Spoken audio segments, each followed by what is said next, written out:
Gratitude before me, gratitude behind me, gratitude to the left of me, gratitude to the right of me, gratitude above me, gratitude below me, gratitude within me, gratitude all around me.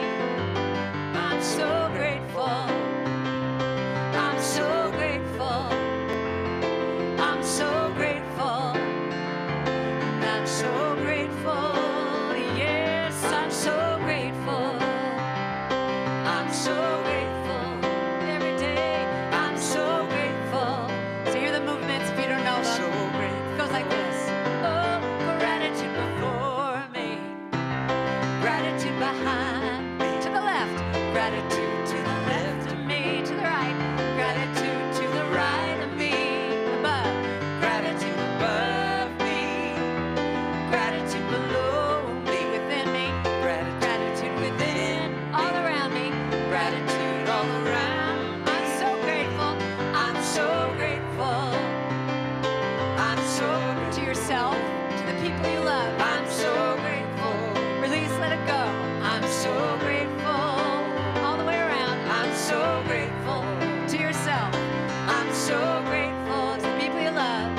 I'm so grateful. You know what? Stand up. You gotta stand up. Do it again. Let's do it. Gratitude before me. Put some oomph into it now. Gratitude behind. Let's get that wiggle going. Gratitude to the left of me. Yeah. Gratitude to the right of me. Above me. Gratitude above me. Below me. Gratitude below me. Within me. Gratitude within. All around me. Gratitude all around me. I'm so grateful. I'm so grateful. To yourself. I'm so grateful. To the people you love. I'm so grateful. And I'm so grateful. Yes, I'm so grateful. To yourself. I'm so grateful. I'm so grateful. I'm so grateful. Just open your arms, say it. I'm so grateful. I'm so grateful. Thank you, God. I'm so grateful. I'm so grateful. I'm so grateful. Yeah.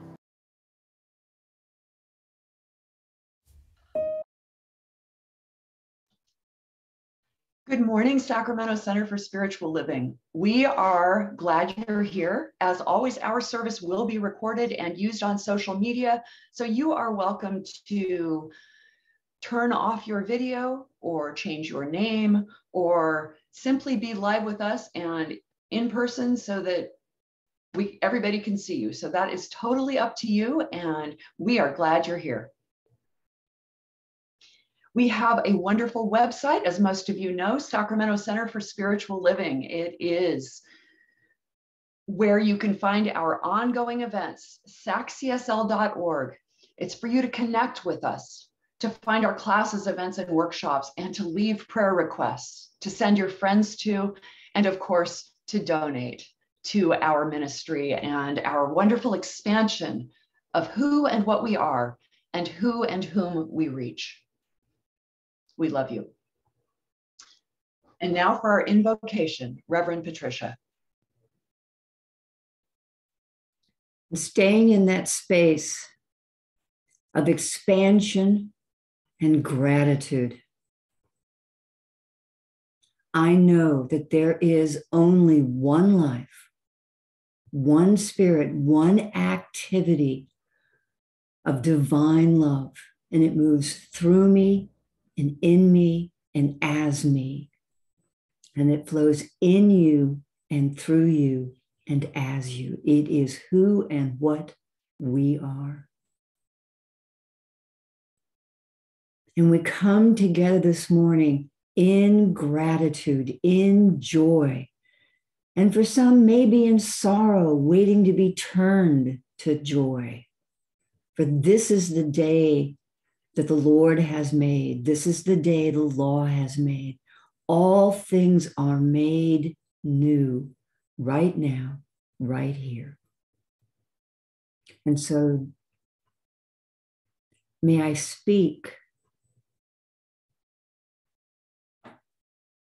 so that all hear what they need to hear and all see what needs to be seen. And this is the continuous movement and presence of the one. And so it is.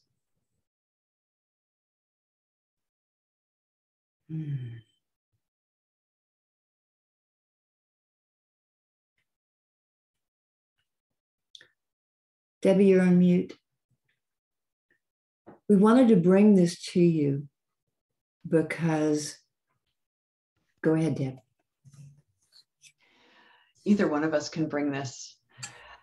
This week, we have been at the CSL convention in Indian Wells, California, where the weather is beautiful and there's a lazy river pool and all of these wonderful things. And at the same time, we have been able to honor these two immense individuals as Ernest Holmes' 100th birthday was celebrated at the convention. And many of you know his most commonly quoted phrase that he said at most every talk. Say it with me on mute. It's down below his picture. There is a power for good in the universe greater than you are, and you can use it. And on Ernest Holmes' 100th birthday, Thich Nhat Hanh passed away at the age of 95 and made his transition. And he has this most wondrous quote: "I don't see why we have to say I will die, because I can already see myself in you, in other people, and in future generations." The legacy of these two blessed beings is immense. So let's just take maybe 30 seconds to just be quiet in reverence to them.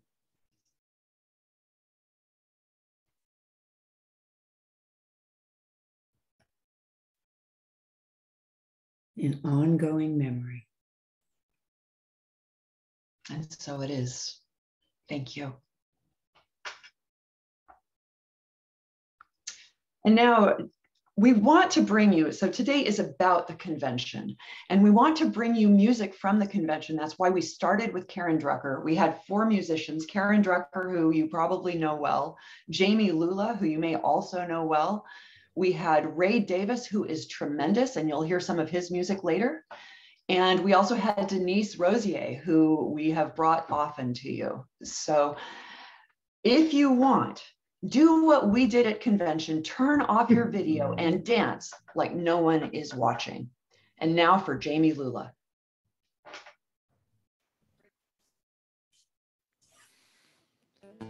Something's calling me. Something's calling me. Something's calling me a little bit deeper than I've ever been before. Feels like I'm walking on marbles. Can't still the earth beneath my feet. Is my head in the clouds, my naked legs left dangling? I can feel my heart begin to pound. Something's calling me a little bit deeper than I've ever been before. Something's calling me a little bit deeper than I've ever been before. A long dark night, my soul it wanders. Can't see the light that moves me. If God is everything and everywhere, then I belong. Spirit gently wakes me from my sleep. Something's calling me a little bit deeper than I've ever been before. Something's calling me a little bit deeper than I've ever been before. Oh Lord, oh Lord, take me deeper than I've ever been before. Oh Lord, oh Lord, pull me deeper than I've ever been before. Oh Lord, I know I'm not the only one to live inside these blues. Oh Lord, oh Lord, I give my life, I give my love to you. Oh Lord, oh Lord, I surrender my life to you.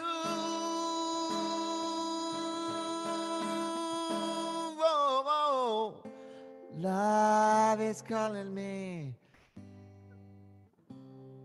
a little bit deeper than I've ever been. I've ever been before. Oh, change is calling me a little bit deeper than I've ever been before. Faith is calling me a little bit deeper than I've ever been before. Peace is calling me a little bit deeper than I've ever been before. Mistakes are calling me a little bit deeper than I've ever been before. God is calling me, and I'm grateful like I've never been before.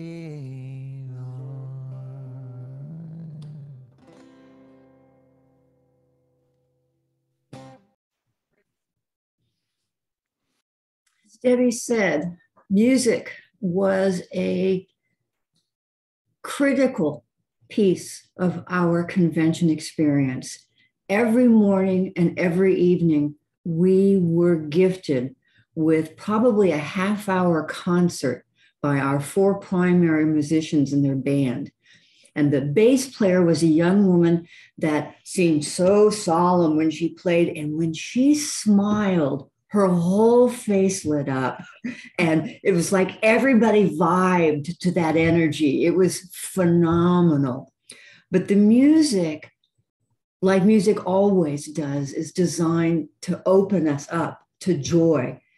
And as Jamie did in the opening song, which is why we chose it, was the whole convention was about calling us deeper and deeper into ourselves, the inner self, and into our lives. So Deb and I are going to tag team you this morning. So Deb? Well, okay, you're talking about how this convention called us deeper, right? Mm-hmm. And the first thing that struck me about the convention, other than the energy and all of the wonderful people, which of course is one of the main reasons we're there, is it had this really wimpy title. I'm sorry, Embrace the Now. Okay, Embrace the Now. Let's feel that.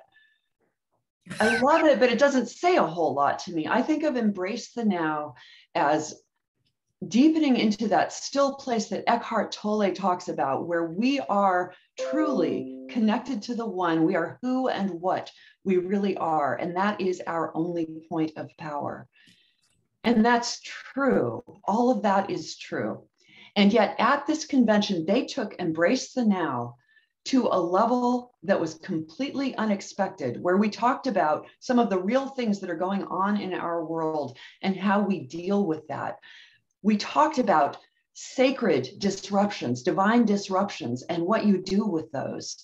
And the idea that we need to invite disruptions. There are things we need to change. There are things we are angry about. There are things we are stuck on. There are things that we know need to be different. Raise your hand if you think there's anything in this world or in your life that needs to be different, that needs to change. A lot of the convention was about how do you embrace the now and also deal with those things. Would you say that's true, Patricia? Yeah, for me, it was a both and. It's embrace and get deeper and deeper into that space. And there were a lot of activities and sessions around that. A sound healing. There were movement classes about getting the body and the mind together so that you can go deeper and deeper. But the entire convention was conceived of and planned by the spiritually motivated, socially engaged committee, which I have to slow down and say that every time because every word is really important. And they talk about... Well, wait, could you say that again? Slower, like you said? Because I'm having trouble following that one. Yeah, spiritually motivated and socially engaged. And it's that both and that, and it was interwoven throughout, but it's to go deep and that we're living in a time of disruption, that we are eternal beings in a temporal situation, that we are divine beings in a human situation. It's both and. So a lot of it was question everything to include, why are we here? What is mine to do? What is calling me? Not in a way that everybody has to do the same thing, but to really get in touch with who I am and what's calling me forward. And remember, this convention was not just for ministers. I think that's one of the brilliant things about CSL is their governance is made up of a council of ministers, a council of practitioners, and a council of laity. You know, real people, real members of real centers. And their leadership team consists of representatives from all three groups. So it keeps getting down to what's real for everyone who's attending. In fact, there was a wonderful man who has a new book out, and it's called Blue Collar Spirituality, Finding a God That Works. And that's a play on words that God works like with their hands. Deb's got the book. And she went to the workshop. Perfect. And that's that blending of, we looked at, there was a workshop on visioning, deep visioning, and what do you do when you finish visioning? And there was a workshop from a woman who is a police chaplain who was talking about the massive increase in suicides in our country. And that everyone who dies by suicide, 10 people are impacted. So someone you know has been impacted. How do you talk to them? Person to person, not just as a spiritual leader, but as a person to person. How do you talk to them? How do you connect with them? How do you share that pain? That's part of being human. And yet never forgetting that we've got a foot in the divine. That is amazing. And where do we even start? I think it's not even something that's talked about that much. I wasn't planning to talk about this today, but I have one of my 4 children did attempt suicide a long time ago, and that had me walking on eggshells for years because I was afraid of triggering it, even though my offspring would say, it's not your fault, it's not you. But where do people even come forward with that? And so the idea of stepping into new questions, question everything, as Patricia said, is so important. While we embrace the now, how do we also question everything? What is ours to do? And a couple of things related to what you were saying, Patricia. One is I went to a workshop by Dr. Petra Weldes. She's the head of the Atlanta Center, I believe. And she spoke. Dallas. Huh? Dallas. Oh, Dallas. Okay. Dallas. Thank you. She's the head of the Dallas Center, someplace that's, warmer than Sacramento. And they are looking at questioning everything this year. They are looking at the idea of sacred or divine disruptions and how do we actually invite those, that when we know that things need to change, instead of just waiting for that 2x4, or the 2x4's already happened, and sometimes we wait for the 4x4. Maybe I'm the only one that this has happened to. But can we look at our lives? Can we look at the world and say, what needs to change? And then what do we do with that? So we all have things in our personal lives. And she had us work on questions like, I'm stuck. What area are you stuck in? And we went to different dyads and talked about these things. I'm mad about, and then just fill in the blank. X needs to change. This thing needs to change. And this thing that needs to change right now is I have to plug in my laptop before it dies. And this is a divine disruptor. So Patricia, you're on for a sec. Let me back up a bit. I said that every day that we got concerts twice a day. The way the days were structured is there was a morning general session and we had at least 3 speakers. And then we would often go off and do workshops. And then we'd have an evening session with, again, 3 speakers. So it was a nice combination of being able to go deep in whatever little areas. But I want to give you a sense of one of the sessions. The Jim Lockhart, who is actually a retired minister, he's been around forever. He gave this wonderful talk that anybody who's been in science of mind for very long would feel so comfortable with. He played with words. He says he's an apocalyptimist. Okay, apocalyptimist. It's someone who's an optimist even when in the middle of an apocalypse. Okay, I know, isn't it wonderful? And then he started with a quote, I believe, either Holmes or Troward. I am not moved by appearances. Therefore, appearances move. And he went down a 6-step path, point 1, point 2, all the way down to point 6 of what you can do to be a spiritual apocalyptimist. And it was just great ideas. I sat there just delighted to get this nice, clear guidance, very much in my head. And then Carolyn Jolly Douglas came out, and it was like there was this eruption of energy. And her main point was, this is a pause. This is a pause. This disruption is a pause. And what are you going to do with your pause? And how can you work with your pause? But there was such emotion and such vitality. And the contrast between calm and intellectual and good ideas and practical, steps you can take, and this outpouring of emotional energy brought home to me how this is all sides of science of mind, that there is a part that really talks to my head and does this logical steps, and it's just very clear, And then there's this part that just wants to love, that just wants to be open to change, that just wants to grow. Or as Jamie says, love is calling me deeper and deeper than I've ever known before.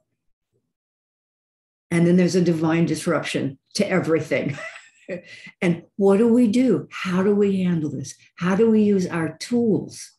And that keeps diving back into the workshops that gave tools. Deb, you back?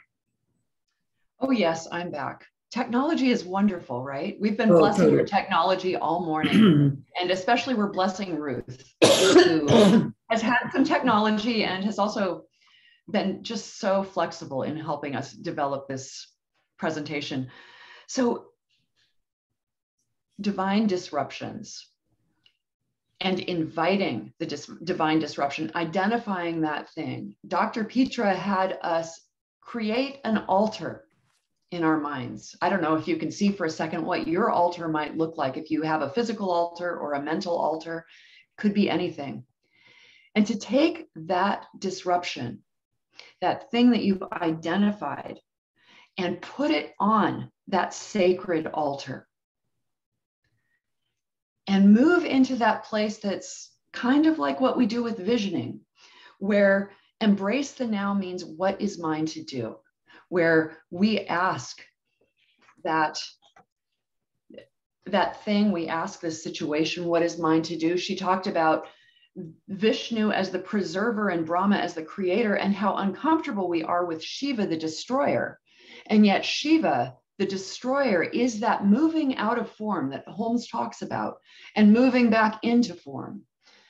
I know you've also experienced some of that formed to formlessness to form again in the convention. Patricia, you talked about that some. Keep going, please. Okay. All right, no problem. So Patricia was mentioning to me the concept of a water wheel. Actually, it was in a treatment that she did. And this idea, she has the most beautiful images in treatment, but this idea that things are moving on this water wheel into the formed and out of the formed. And that there is a power for good in the universe and we can use it. And so how do we then leverage that to move from forms that we choose not to have anymore, whether they're big forms like COVID-19 and racial injustice, out of form and into something else. And some of that is done through the activism of our treatment and our sacred inner work, our daily practice. And some of that is done out in the world. And both, we treat and move our feet. So both can be incredibly important, not one without the other, but these two twin flames, these two twin impulses that move forward in our lives. Patricia? Yeah, and speaking of the power of treatment, I want to tell you, this is something that we keep talking about. I mean, Sharon has said it over and over and over again, that Debbie is a master practitioner. She was at a session. Dr. Petra's session, in fact. where someone literally fell off their chair, but they fell. And like usual, I wasn't there. I'm telling a story secondhand. It's your story, but I still want to tell it. That everybody ran around like chickens with their heads cut off, Oh, are you okay? Are you okay? Someone call the hotel. Someone come to this. And Debbie walked over and in that wonderful voice of hers, started treating, not a little quiet treatment for the person. She called on the power of the one. And she said, and she got to the third step, and we're used to having those treatments where we start and at the realization we pause and other people join in. So she paused and opened her eyes, and everyone in the room had their hands out. They were feeling the power of that treatment, the power of the one in the room. So she figured she might as well finish the treatment, and she did. Debbie made a splash nationally. People came up to her afterwards saying, "Thank you so much." But it's this, we forget that in the moment we're there to ground and to know the truth. And that was such a beautiful demonstration of the power of the teaching and, frankly, the power of our lead practitioner. Sharon, you would have been so proud. And so then let me talk about, and thank you for that. It was, I guess I don't want to blow past it. It's very easy for us. It's very easy for me, I guess, to say, oh, well, that's about me, so I should be humble or whatever. You know, I don't want to spend too long on that. And yet it was an incredibly powerful moment for me also to do the third step and then look around the room and see that everyone, you know, there's tons of ministers and practitioners and some lay people, and everyone in the room is standing, like 50 or 60 people with their hands held out. And I did give it time, you know, but nobody spoke. So I did close out the treatment. But the idea in that moment that I fit, that I am enough, was profound. The confidence that this is mine to do, not better than anyone else or worse than anyone else, but simply with everyone else. And that was immense. And then the connections and friendships that I developed through that, where, you know, people were buying me food and wine all week, and asking if I'd be their prayer partner or whatever. But the diversity, and I know you're going to speak to this some, Patricia, some of the things that we're doing. So I ended up part of the time hanging around with this trio of practitioners who had been through online training together.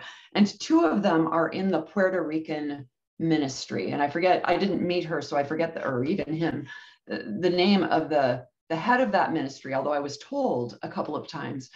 But their ministry, these practitioners are also teaching, right, through the ministry. They are reaching into Cuba. They have just finished the last class in Nigeria, so not exactly Latin America, the last class in Nigeria before practitioner training starts, so that they have this, I don't know how big, but this cohort of people who are going to enter practitioner training in Nigeria, and then just dealing with all of the logistics of that I can't, you know, sometimes we have technology problems. They have some serious internet problems, and yet they're making it work. And so that was one of the examples of the international reach that we have. Tell us more about that, Patricia. Yeah. Do you know how little airports call themselves, you know, international, because they have one flight a week that goes to Mexico or to Canada or something, and they suddenly think they're international? Well, I got a real sense of the globalness of CSL. We are in 26 countries, 26 countries. And the push in 2022 is going to be to start a ministry in Ireland. It's already in movement, but they will start a work in Ireland, and they're focusing more on Africa. But it's just amazing. And I went to the business meeting, which was two-hour sessions. And this is my little notebook. And I granted it's not that big, but I took 10 pages of notes just on the business meeting. And it's not about money. It's about all the different parts within CSL, the councils and commissions and committees and groups that are actually doing something. On a quick note about money, they actually had a cash surplus this year. Part of that was because they got the federal PPE grants to cover payroll. But in this day and age, to have a cash surplus is always something to be celebrated. They will be closing.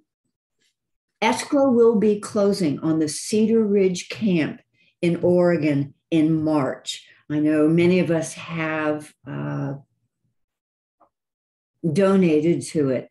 Cedar Ridge is a huge piece of property that apparently is incredibly well known as a basketball camp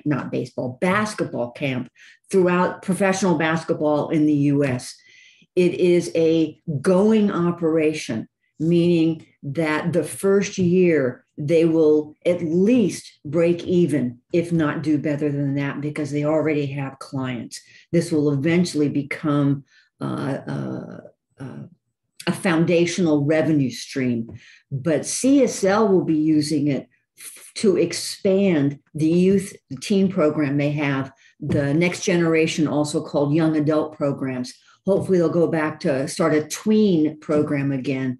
It's also where we will probably have a convention at some point, if not retreats, and it will be open to the centers to use if they want it for retreats. They've bought a retreat center in Detroit, and part of the impetus behind that was to get a place to house a movement of social justice and social equity. To have it to find a home within CSL, not that all of CSL's energy is going to go in that direction, but that there is a home for those that are called to that ministry. What else did I do? 10 pages of notes here. Oh, they talked about part of what in our strategic plan is that we make strategic alliances with other groups. So I don't know how many they've already made alliances with other than Unity, but I know that they've done 4 or 5 this year, and they are the sponsorship level of a group called Transformation Journeys. And they do worldwide trainings of how to sponsor transformation in individual lives. There's a group called Green Faith that has to do with the world and climate change and ecology. But isn't that a wonderful name? Green Faith. There's a group called Movement Forward that works with committees within law enforcement. There's one called Faith and Blue. So if people get concerned about, Black Lives Matters and Blue Lives Matter, CSL says absolutely all lives matter. So they're involved in everyone who's trying to make change and make the world a better place. They're a group that's an interfaith action for human rights that sees a society free of corrections, that there's a different way of handling the people who are disrupting our lives. There's just so much.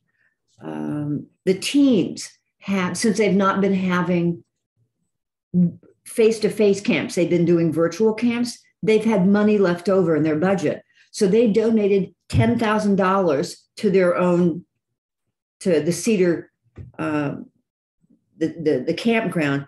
They also gave $10,000 to UNICEF to use to support the 2.5 million Syrian children refugees. And they donated $10,000 to the NAACP Youth Education Program. Our teens are just phenomenal. I've worked with them years ago, and they continue to be. And the organization continues to support youth and teens and families and works in the world. I was blown away. That is amazing. And clearly, if you have more questions about that aspect, talk to Reverend Patricia, who may or may not know what you need to know, but she probably knows who to point you towards. And so there are opportunities. We are deeply connected with this organization. Let me tell you about that for a minute. Here's something some of you might know, but you might not know. On this CSL national and international stage of convention, the common question is, who are you and where are you, right? What center are you from? So here I am. I'm Reverend Debbie from Sacramento Center for Spiritual Living. And sometimes, as you might imagine, and as I've experienced in the past, the question is, are you with Georgia's church, which is the large West Sacramento church? At least as often, the question is, is that Sharon's church? Sharon is incredibly well known and incredibly well loved. And of course, we know her and love her. The fact that she is so well connected, there's always that heart piece, that ability to, leverage connection with each other. And you could call it networking. I mean, that's what we call it in business, right? Networking, but it doesn't sound very heart-like. It sounds like, because I have a connection with you, I can manipulate this relationship. At least sometimes that's how it sounds to me. But how about, because I have a connection with you, because you have a connection with me, yes, let's partner, let's do things together. And so that rich context is very present in our senior minister. And now it's been very present in Patricia, and it's becoming more present in me as I attend these things as well. So just those incredible connections. The people were really important, especially for Debbie this time. She was the social butterfly. It was just amazing. People flocked to her. But Karen Drucker came up to her and said, "So why haven't I been to your center?" Okay? Yes, Karen would like to come to our center. So we have to work it out with the board. I don't know what the cost is or anything, but she likes to speak and sing for her service. But if we can, who would like to have Karen Drucker on one of our probably live Sundays? Wouldn't that be awesome? And she also has a retreat coming up with Gary Lynn Floyd. So who likes Gary? Gary and Karen are doing a retreat in, wait for it, Nevada City at the Ananda Center, starting April 29th. So we are going to be, I have a bunch of postcards, but I don't know how much it costs yet or anything. So we are going to be putting that out there. I would love to go to that. That would be wonderful. And I know our choir and many of us might be interested in that. So speaking of connections, one of the amazing moments for me, there was a morning when I decided what I want to do this morning is get up, get a cup of coffee, and find people to hang out with and connect with. And in order to do that, I had to walk into kind of the hotel lobby where people were sitting, and they're like in, a couple here and one here, and they're doing their own thing. And I said, "Hey, does anybody want to go hang out by the fire pits?"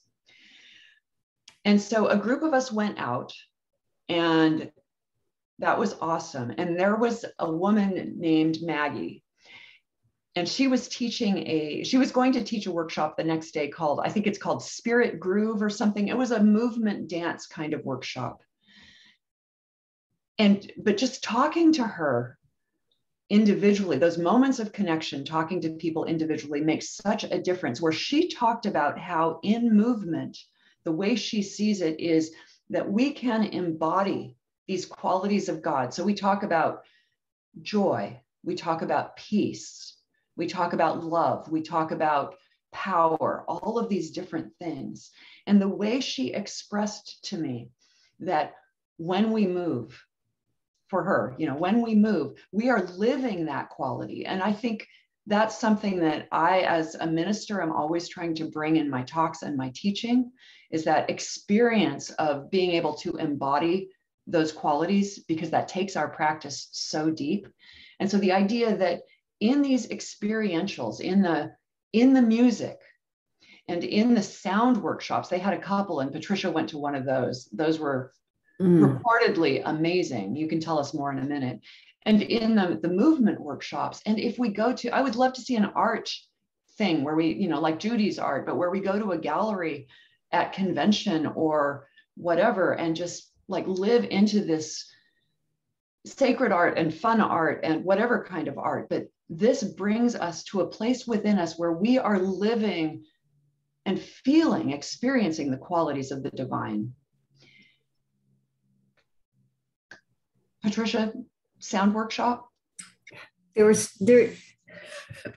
Every day of convention was filled with moments. Amazing. The sound workshop that I went to was after the general session evening program. Because, by the way, after every general session, the musicians would hang out in the bar with not a whole, well, there was a fair amount of drinking, but anyway, they would hang out and do impromptu concerts.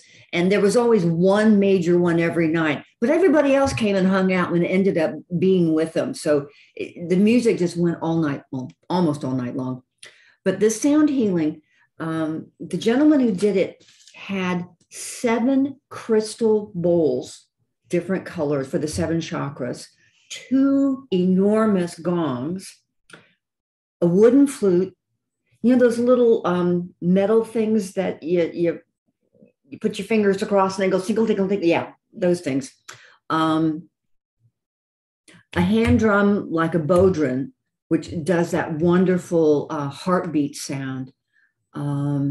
Plus, he had a cell phone hooked into music, and we did chanting, and he talked about the colors and the chakras and cleansed them and played this wonderful music background so you could just deeply meditate and stay in this healing place to heal the entire body. It was a phenomenal experience. I think I walked on air all the way back to my hotel room and then dropped into bed because I was exhausted by that time too. That's the other thing, is it takes a lot of energy to be at a convention. There's just so much food. And I don't mean the physical food, although there's a lot of that too, but there's food for body, food for mind, food for the heart, food for the soul. It's just truly a banquet. I love that image. And in just a couple of minutes here, I would like to take all of you into a banquet, a brief banquet of the experiential. Before we go there, Patricia, is there anything else you would like to bring? Yeah. The opening night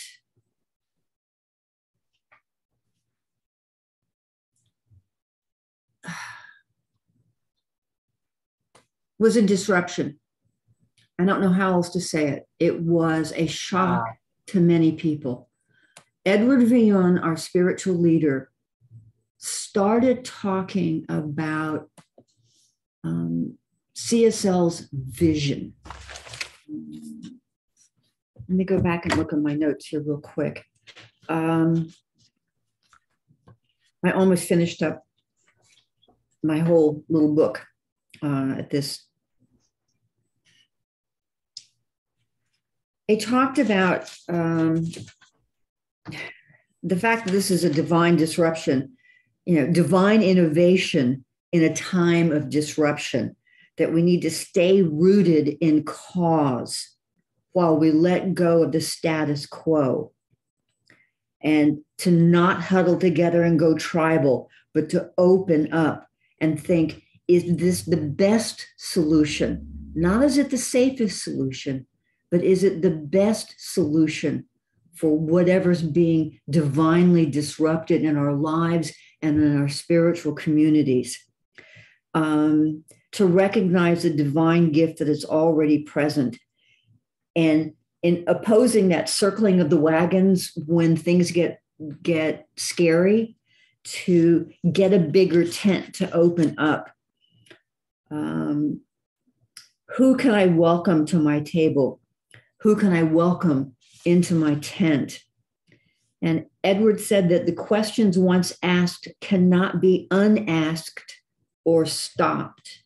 And right now we're asking as a culture, as a people, big questions about racism and bias and gender and privilege.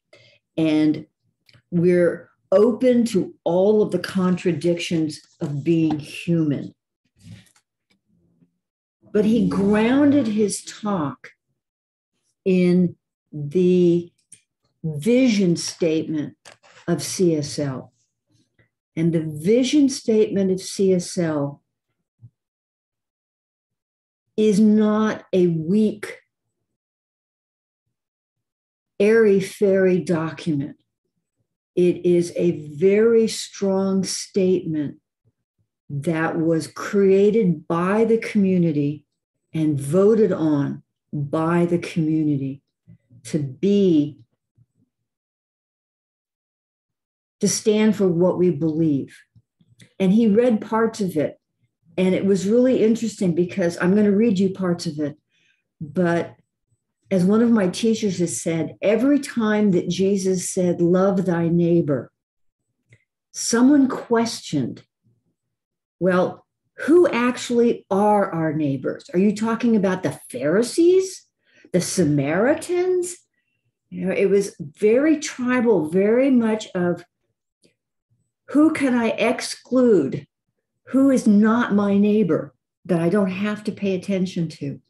And Jesus kept saying over and over again, everyone, everyone, everyone. So we envision, this is the opening line of CSL's spiritual vision. We envision all people, all beings, and all life as expressions of God. We see a world in which each and every person lives in alignment with their highest spiritual principle, emphasizing unity with God and connection with each other. A world in which individually and collectively we are called to a higher state of consciousness and action. Remember at the very beginning, I talked about this being a both and proposition. This is what lived through the entire conference. We envision a world in which we live and grow as one global family that respects and honors the interconnectedness of all life. A world where this kinship with all life prospers and connects to the guidance of spiritual wisdom and experience. And this is the one that people tend to choke at. We envision a world where personal responsibility joins with social conscience in every area of the political, corporate, academic, and social sectors, providing sustainable structures to further the emerging global consciousness. There's a real hesitancy to combine spiritual motivation with social action. And there's a lot of knee-jerk reactions. And this is another area where it's a both and.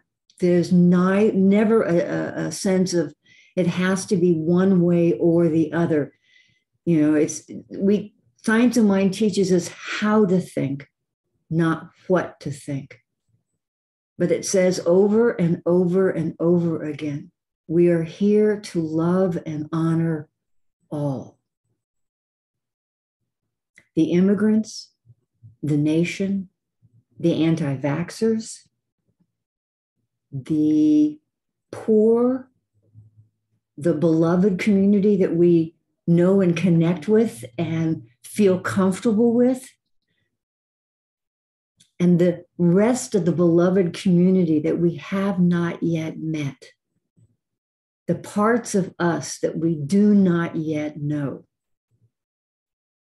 And so I'm going to be weaving that in to, I think, every talk and every class in some way, opening up my vision to a larger world, and yet staying grounded in spiritual truth. It's a both and. And on that note, I'm going to let Debbie lead us into our experiential, and from there into the beautiful piece of music by Ray Davis.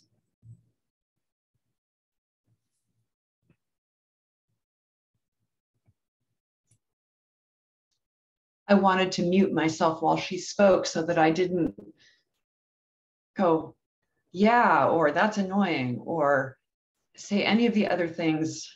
I actually didn't find it annoying, but you know, any of the things that I want to say, just those inward responses to these profound statements that represent our organization and that represent who and what we are. There is a power for good in the universe, and you can use it. And in fact, you might say we're using it all the time. And so bringing that more and more to conscious use is what we're all about, is part of what we're all about. It's probably the main thing we're all about. If you would, Deepen with me. Feel your breath. Close your eyes if you wish, or let your eyes go unfocused, whatever feels comfortable for you. Then feel that right here and right now you are supported by your seat. Your feet are supported in some way. Maybe your back is supported. You are supported. You're in this place, right here and right now. And allow your breath, just natural breathing, to drop you into that still place I spoke of at the beginning. The deep stillness of the now. The place that is who and what you really are. Where the divine lives within you as well as all around you. And the only thing ever happening is now.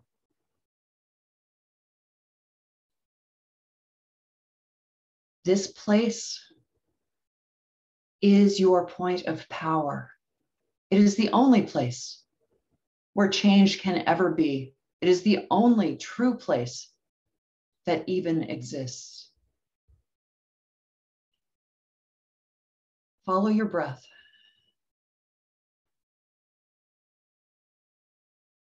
Follow your breath.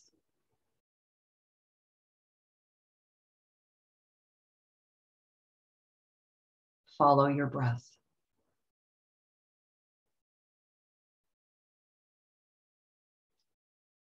And in this still place, in this stillness, open to the awareness that embrace the now also means all that may be going on in the experience of your life, in the experience of the world, your personal experience, the world's experiences, and just open to that being part of what is happening in the outer world, right here and right now, in the world of effects, in the world of experiences. This is what is happening.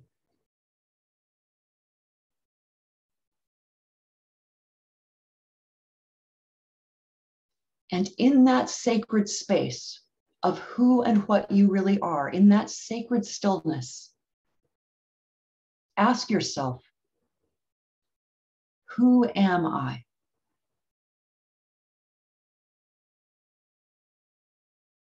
What is God's idea? What is the infinite spirit's idea of itself as me?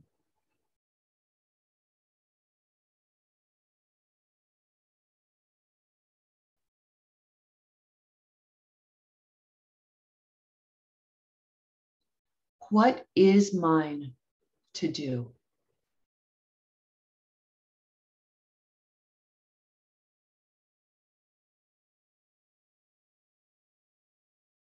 What is mine to do?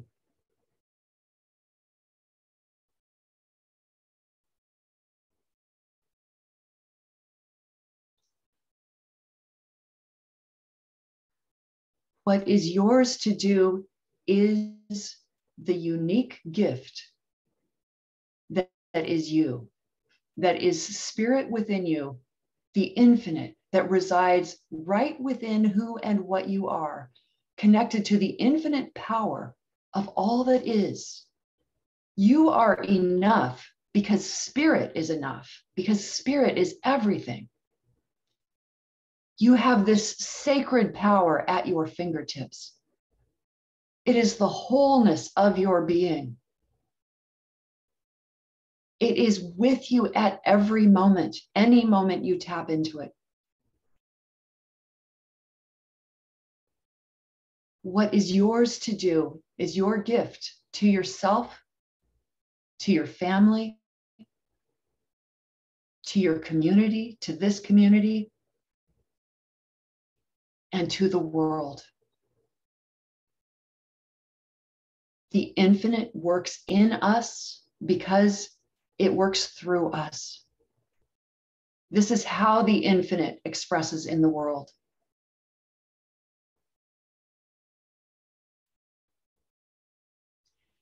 Say with me, there is a power for good in the universe, and I can use it. And so it is.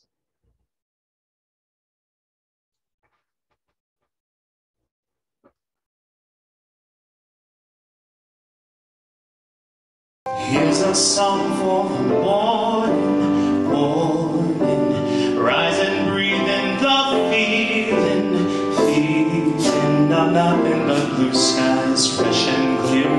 Nothing to fear in this bright field, in this bright field of love and possibilities. Here's Taylor, time for sitting silent, still, still, breathing in the moment, this moment, before the clank of cacophony, where to be descends on me. I sit, I breathe, I remember. Here's a song for the morning, morning. Rise and breathe in the feeling, feeling of nothing but blue skies, fresh and clear. Nothing to fear in this bright field, in this bright field of love and possibilities.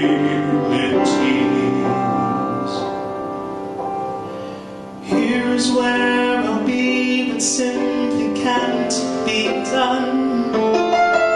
Simply being wholly in the moment, this moment. And though my mind may interrupt with thoughts both pious and corrupt, and for a time it may hold sway, still I sit, I listen, and remember.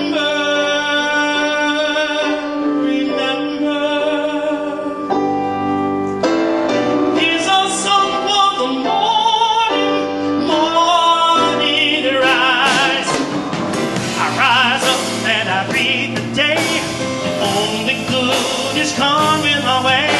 It's all love and possibility. No need to beg and weep from down on my knees. I've got peace over here, I've got joy over there, I've got talent in my toes and a bump in my head. All of mine is here for me, and I have decided to believe it and receive it and remember.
Isn't that amazing? 2 years from now, Charleston, South Carolina, CSL convention. Let's make a group trip out of it. But right now, we are offering you the opportunity to give in support of CSL, and know that when you support us, you're also supporting all of the work that CSL does, that the centers are connected to the whole. Doesn't that sound familiar? That all of us are connected to the whole. All of the centers and teaching circles are connected to CSL also. And I think you just got a little taste of the power of CSL and the power of you, your life within this magnificent opportunity to live that we have, the divine intervention in our lives that is everything that happens. So please give generously in support of us and support of our ministry through YouTube. And thank you so much to the people who find us through YouTube and support us. You can mail a check. You can make a donation on our website. Thank you. Thank you. Now, please say with me, with your microphones off, the abundance affirmation. Abiding by the law of circulation and in heartfelt gratitude, I affirm that I live in a creative and abundant universe that continuously flows in, through, and out as me, expressing as the ever-expanding infinite good. And so it is. We also have the ability to pray for you. The prayer requests can be done through our website. CSL also has a prayer line that you can access by chat, by phone, or by email. So that's 4 opportunities. If you want support in either changing or growing something in your life, please come see us, come talk to us, make a request. As always, we have a bit of news. We have started meeting in person on the first Sunday of every month and 5th Sundays, which occur about once, well, I think they do occur once a quarter. And so we are meeting in person next weekend, which might be January 29th, whatever next weekend is, not sure. And so come and join us, but we're also on Zoom. And so if you feel more comfortable or safer on Zoom, that is our continuing ministry, and join us on Zoom. We have a board of trustees meeting today from 12:30 to 3 p.m. You can stay for some of it or all of it. Check in and find out how wonderfully our board works together and where we're at and all the things. It's a wonderful way to connect and just learn. Here's the Zoom link. Next weekend, come join me after service. So I'm speaking on Sunday, and then after service from 12:30 to 2:30, we are going to make a vision board. We have people joining us online as well as in person. So it will be on Zoom, it will be in person. For those who have asked, I will be bringing supplies for the in-person part of this. I do have magazines, and yet it can be wonderful to go in either to the internet and print some things out that are meaningful to you, or to your, whatever your own resources are, and bring those to paste on your vision board.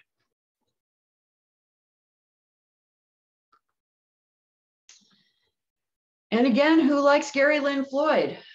Gary will be coming to us live and in person on the first Sunday in February. February 6th, he will, looks like, be doing the message and the music. And so all are welcome. Again, that will also be on Zoom as well as in person. Patricia, do you want to speak to Busy Hands, Warm Hearts? It's tomorrow, right? Yep, just join us, bring whatever project you're working on, or just bring yourself. This is a wonderful time just to connect. It's a safe space, wear your masks, but come and hang out with us. It's just fun. Ooh, I've taken this class. Patricia has taught this class. 5 gifts of an abundant life: gratitude, intentions, forgiveness, tithing, and surrender. This class in particular, as every class does, this class transformed my life in particular through its forgiveness practice, which annoyingly takes 2 weeks and not just one. You have to forgive others and yourself. And that begins January 25th, which is this coming week. Reverend Sharon will be teaching it. You can see when it is. It's in the mornings. Not sure what day of the week that is. Does anybody know? Is that Tuesdays? Yes, Tuesdays.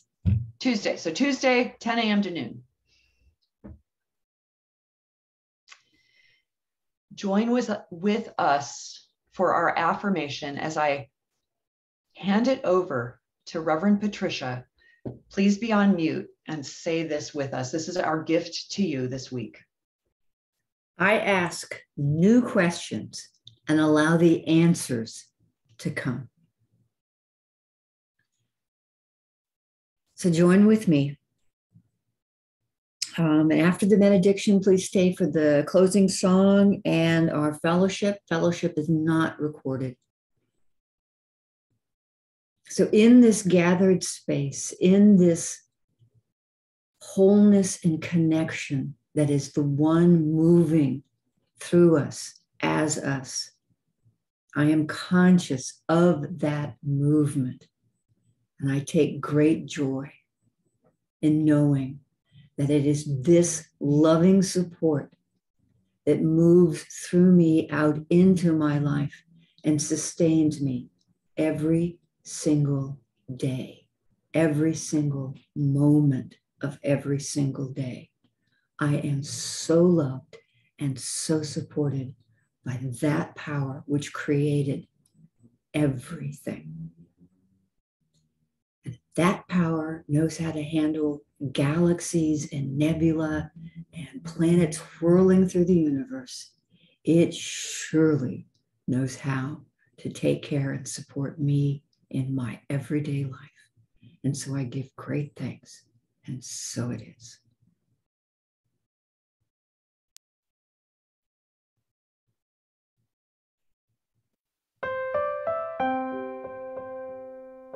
For those of you who know the movements, feel free to do them as we look at each other's faces and sing, "You Are the Face of God," on mute.